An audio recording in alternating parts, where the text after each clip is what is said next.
Arrêtons de vivre comme ça. Mais de là, dans leur retour au pays, on ne devrait pas les traiter comme ça. Ces enfants ont été abandonnés à leur triste sort dans un pays qui n'est pas le leur. Arrêtons de vivre comme ça.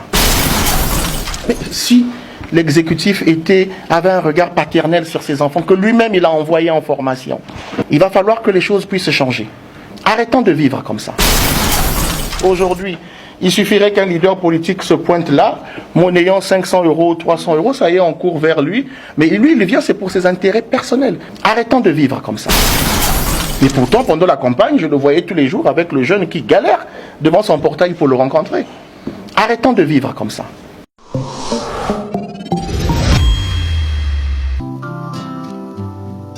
Congo, ekolo na biso tobongisa yango Congo. Bien, je me présente. Il est Camara. Je suis député suppléant de la 2e circonscription d'Ifondo dans le département de la Likwala. Depuis un moment, bientôt un an, je pense que certains parmi vous ont dû suivre mes sorties médiatiques qui se portent essentiellement sur l'interpellation de nos dirigeants sur la question de la jeunesse, sur la question de l'employabilité des jeunes. Nous sommes tous du Congo-Brazzaville. Nous représentons quasiment 70% de la population. Et quand nous regardons autour de nous, que ce soit dans les sphères de décision publiques ou privées, nous constatons avec effroi un manque criard de jeunes. Est-ce que c'est parce qu'ils sont incompétents? Ou est-ce que c'est parce que nous sommes victimes d'une politique que je qualifie de politique de prédateur, c'est-à-dire qu'aujourd'hui nous avons des cadres qui se comportent malheureusement comme des oligarques et dans leur façon de faire brutalisent cette jeunesse qui n'a pas beaucoup de repères en dehors de l'État. Une jeunesse en manque de formation, pas parce qu'elle ne veut pas se former, parce que les structures de formation font défaut au Congo. Ayant le courage de le dire, ce n'est pas vilipender le gouvernement ou l'attaquer à tort et à travers, mais c'est beaucoup plus attirer son attention sur la création de beaucoup plus de structures de formation pour les jeunes. Quand nous regardons l'ossature des partis politiques, c'est encore plus grave, parce que vous avez parfois même des secrétaires à la jeunesse qui ont 55 ans, 60 ans. Bon, en quoi ils sont jeunes? Ça fait froid dans le dos. Il faut changer les mentalités. Les jeunes que nous sommes, nous devons arrêter de vivre dans l'assistanat. Il est extrêmement important de se lever à l'unisson et de dire stop. Nous avons la chance aujourd'hui d'avoir le premier jeune du Congo à nos côtés, à qui nous allons remettre en fin de séance nos doléances à l'endroit des décideurs. La jeunesse congolaise est suffisamment qualifiée. Tous les jours au Congo, nous crions sur la fuite des capitaux, mais il y a une fuite beaucoup plus importante, c'est la fuite des cerveaux. Les jeunes Congolais formés préfèrent mettre à contribution leur intelligence dans les pays de diaspora où ils sont. C'est extrêmement grave. Parce que sur la table ici, il y a certains jeunes qui ont été porteurs de projets, qui sont arrivés au pays, mais seulement dans la mise en place, dans la création de l'entreprise, on les fatigue déjà.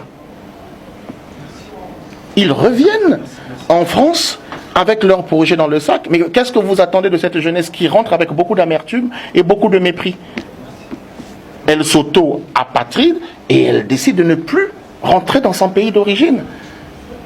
Il faut revoir impérativement comment est-ce qu'on peut réellement prendre en considération et en compte le problème de cette jeunesse, de cette diaspora, qui ne demande qu'à contribuer au développement de son pays. Aujourd'hui, quand on parle de diaspora, on veut coller une étiquette de brigands, Non, c'est pas ça la diaspora, c'est pas vrai. Il y a des avocats, il y a des médecins, il y a tout le monde représenté dans cette diaspora qui a soif de servir.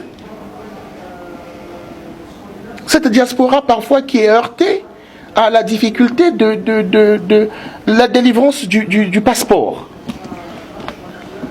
Un jeune qui est en train de préparer ses examens, qui doit se présenter avec sa pièce d'identité et tout, il ne peut pas parce qu'il n'a pas pu avoir son passeport dans les délais. Non, mais qu'est-ce que ça veut dire? Il faut impérativement éveiller les consciences, pas seulement des décideurs, mais nous-mêmes d'abord. Pendant la campagne électorale, j'ai eu l'opportunité de discuter avec beaucoup de jeunes. Et j'ai eu peur, parce que j'ai dit à ces jeunes, dans la salle ici, s'il y a 10 jeunes qui me présentent des CV qu'ils ont déjà déposés dans certaines sociétés, moi je me lève, je sors et j'arrête la campagne. Je n'ai eu personne. Après on me dira, bon, tu étais candidat à Ifondo. Et alors, Ifondo c'est une grande ville. C'est une grande ville. Vous voyez, il y a tous ces problèmes-là qu'il faut prendre en compte. Ifondo, ça va faire aujourd'hui, la Likwala, ça va faire aujourd'hui quasiment 5 ans, sinon 6 ans, successivement, qu'elle est dernière sur toute l'étendue du territoire national, sur tous les examens d'État que nous faisons. BEPC, BAC. On est toujours dernier. Mais on ne se pose pas la question de savoir pourquoi on est dernier. Je vais vous dire pourquoi. Parce que la volonté politique n'est pas suffisamment forte pour prendre à bras le corps ce problème, qui se situe tout simplement au niveau de l'affectation des enseignants. À Ifondo, les enfants vont à l'école, c'est quelqu'un qui a eu son BEPC il y a 10 ans, et voilà, c'est lui l'instructeur. Ce sont les enseignants vacataires, qui sont payés par les parents d'élèves. Est-ce qu'on va continuer à caresser l'exécutif dans le sens du poil avec des problèmes aussi sérieux qui garantissent l'avenir de notre République? Qu'est-ce qu'on attend de cette jeunesse-là, si ce n'est pas qu'elle se tourne vers la délinquance? Parce qu'il faut faire extrêmement attention, c'est une véritable bombe à retardement. Ces jeunes qui sont en train de vivre un mépris au quotidien, mais il faut faire extrêmement attention à leur révolte demain. Est-ce qu'on a besoin d'attendre ça pour réagir? J'ai été estomaqué de voir sur les réseaux sociaux des jeunes dire que nos sœurs congolaises sont rentrées, au lieu de ramener des diplômes, elles ont ramené des bébés cubains. Mais j'ai posé la question à celui qui a posté cette folie. Mais si cette sœur avait en temps et en heure sa bourse, est-ce que tu penses qu'elle se serait mise dans les bras d'un Cubain? Il faut avoir honte. Au lieu de vilipender ces jeunes-là, ce sont des victimes. Ce sont des victimes, ce n'est pas des délinquants. Il y a eu des actes totalement irresponsables, inappropriés, inacceptables. Nous sommes d'accord, mais de là, dans leur retour au pays, on ne devrait pas les traiter comme ça. Ces enfants ont été abandonnés à leur triste sort dans un pays qui n'est pas le leur. Pour ceux qui ne savent pas, à Cuba par exemple, un étudiant n'a pas le droit de faire des petits boulots comme ici en France. Ils ne peuvent pas travailler. Ils vont vivre de quoi? Voilà, les pauvres filles, bon, on les traite de tous les maux. Mais si l'exécutif avait un regard paternel sur ses enfants, que lui-même il a envoyé en formation. Nous sommes heurtés à toutes ces méchancetés. Il va falloir que les choses puissent changer. Nous sommes responsables de notre triste sort, parce qu'aujourd'hui, il suffirait qu'un leader politique se pointe là, monnayant 500 €, 300 €, ça y est, on court vers lui. Mais lui, il vient, c'est pour ses intérêts personnels.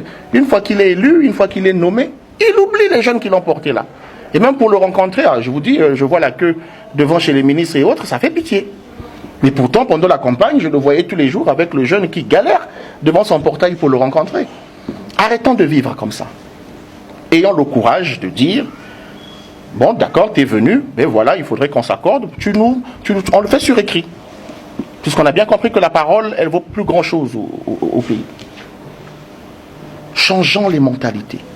Emmenons l'exécutif à changer de mentalité. Les parlementaires doivent prendre à bras le corps tous ces problèmes-là. Nous ne sommes plus en période électorale où nous devons évoluer avec les slogans. Maintenant, nous devons passer à la partie pratique. C'est fini les slogans. Il suffirait que le président de la République, lors d'un message, puisse balancer une phrase. Ça y est, on la récupère. Rupture, je ne sais pas quoi. Mais la rupture doit d'abord commencer à la tête. Le président de la République est un ami de la jeunesse. Mais son entourage noie la jeunesse. Volontairement. J'ai malheureusement pour certains l'obligation d'être vrai quand il s'agit de problèmes aussi sérieux. J'ai parfois des paroles brutales, mais je pense que si on ne se fait pas violence, on ne nous entendra pas. Je voulais conclure par là, tout en vous félicitant de nous avoir donné la possibilité de délivrer ces messages qui sont extrêmement importants pour nous tous.